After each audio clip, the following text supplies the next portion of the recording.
why can't you display images of Prophet Muhammad sallallahu alaihi wasallam? This question has been asked many times by the non-Muslim. I will try to present 4 basic points to you.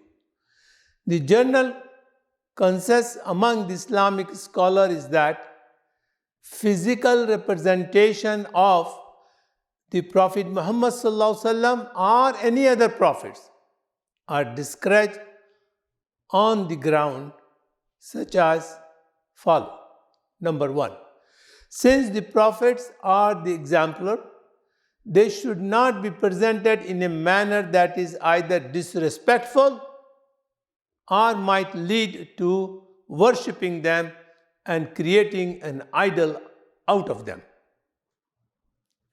Number 2, however, one can find representation of Muhammad sallallahu alaihi wasallam and other prophets in different periods of Islamic history, mainly in the form of manuscript illustration known as Persian miniatures, in which Muhammad sallallahu alaihi wasallam face is often obscured by light.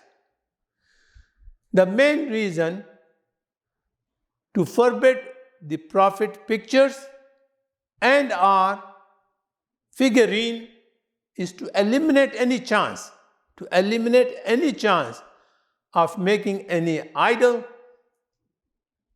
of them, so that the people should not worship them. We should worship only Allah subhanahu wa ta'ala.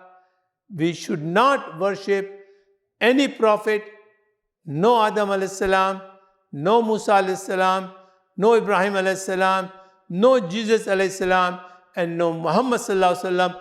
No prophet should be worshipped. Thank you.